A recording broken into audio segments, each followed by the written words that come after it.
السلام عليكم ورحمة الله وبركاته. أكمل فيا كيسني نجا كبدو إلمان أرومو حرسي قافلة نجافة من قبل إسني في تنجرا يكتورا إلمان أرومو بيجي كينيا أو أرومو تكنولوجي عاقبي جلتنا هردفتنو في تنين بيجي تيا قادي سعودا جلتنا هردفتنو في تنين بيجي لي هريوتا تيا مررتنا هردفتن قافي نجافة قافي إني تقفا بلاي ستور كينيا خيستي عاقبي تقو أكمتي كومنتي بريسو في دندنيا inni lammataa feesbuuka keenyatti waa poost gochuudhaaf hogguu kaane akkamitti qulfii goonee akka namni tokko hin agarre goonee yookiin immoo nama wassanameef tokko malee namni marti akka hin agarre goonee akkamitti poost goonaa. Inni sadaffaan liinkii mobaayila keenyaa jechuun aappii mobaayila keenyarra jiru liinkii isaa haala kamiin nama birootiif erginaa isa jedhu gaafii isa tokkoffaa yoo isin agarsiise Play Store keenya keessatti aappii jiru tokkoof koomentii barreessuudhaaf fakkeenyaaf aappilee daawunlood godhatan malee aappilee daawunlood hin godhatiniif koomentii barreessuun hin danda'amu. Aappii tana daawunlood godhatee hin jira fakkeenyaaf aappii kana daawunlood godhatee hin jira. Aappii kana daawunlood waan hin godhatee jiruu fi asirratti koomentii waan hin barreessee tureef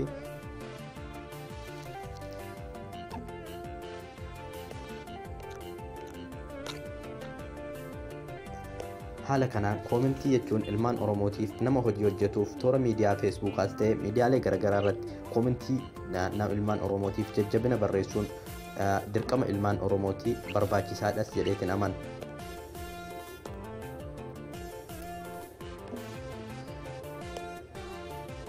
haala kanaan aappii koomentii kennuu fi barbaadan hogguu seentanii as jalatti kokkobii yookiin najmaan bifa kanaan isiniif dhufa jechuudha. Aappii kana yookiin immoo barnaamija kana dhibbaan dhibbatti jaallattan taanaan haala kanaan najmaa heddumeessitanii kennuu fi ni dandeessu haga 5 jechuudha. Najmaa 3 kennee fi as gubbaatti mata duree waan kanaa as gubbaatti ni barreessa. Fakkeenyaaf mata duree jecha kanaadhaa barreessuu qabdu jechuudha. mata duree erga barreessitanii as jalatti immoo yaada kan keessan dhibbaan dhibbatti yaada waa aappii kanaa wal qunnamu aappii kanaan wal qabatu as jalatti ni barreessitu jechuudha bal'inaan.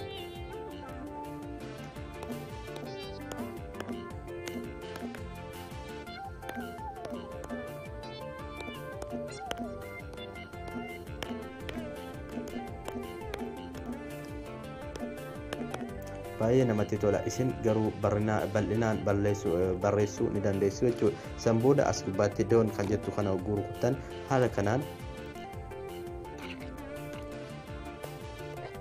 kanaan isiniif dhufa jechuudha. As gubbaatti galatoomii jettaniitu jechuudha.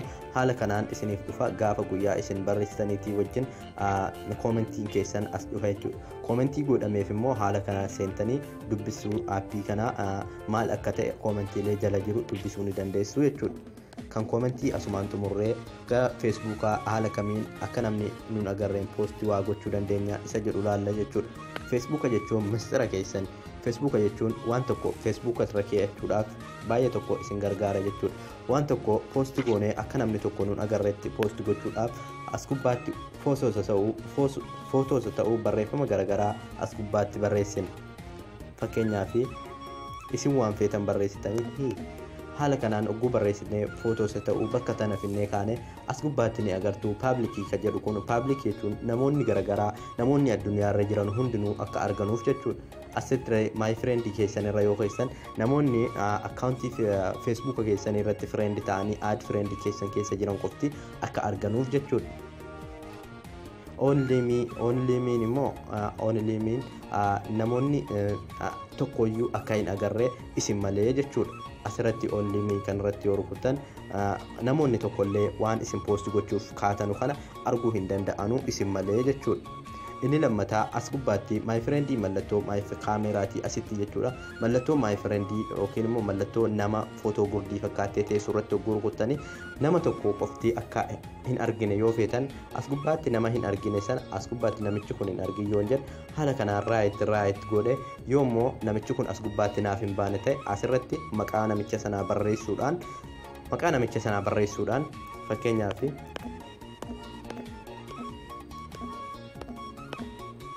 fakkeenyaaf Abduu Awwal saahiba kiyya jechuudha. Abduu Awwal saahiba kiyya hin argin yoon jedhe haala kanaan as gubbaa fideetiin jira jechuudha. Nama kana maqaa isaa as gubbaatti barreessuudhaan doonii kanatti yoo rukuttani namoonni hagii barruu gurraachi kun irra kaa'ame arguu hin danda'anuu jechuudha.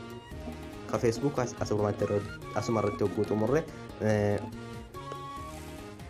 gama sheerii yookiin immoo linkii aappiilee keenya linkii isaa nama tokkoof post gochuudhaaf nama tokkoof erguudhaaf haala kamiin aappii kan keenya fuula mobaayilaa keenyaa kanarra jiru jechuudha. Haala kamiin nama tokkoof erguu dandeenya waastaappiis ta'ee miseenjarii garaagaraatiin isa jedhuu fi barnaamija aappii yookiin barnaamija takka buufattu jechuudha. Karaa gabaabaa Play Store keessa galtanii as gubbaatti barraa jira share jettanii akka haala kanaan hogguu barreessitan aappii kana ni buufattu jechuudha. Aappiin tuni faayidaa guddaa qaba. Aappii tana namoota miliyoona 10tu daawunlood godhate jechuudha. Aappiin tun baay'ee bareedaadha. An buufadheetiin jira hogguun open godhe.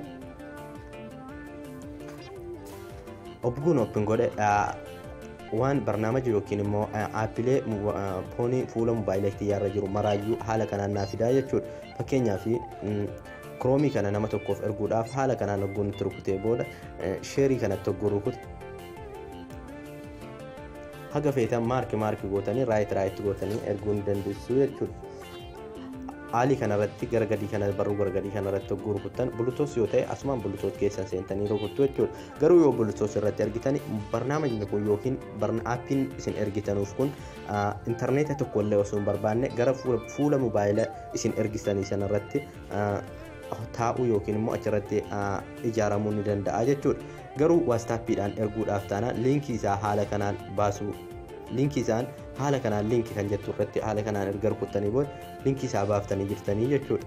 As gubbaatti ammallee irra deebitanii rukuttu jechuudha.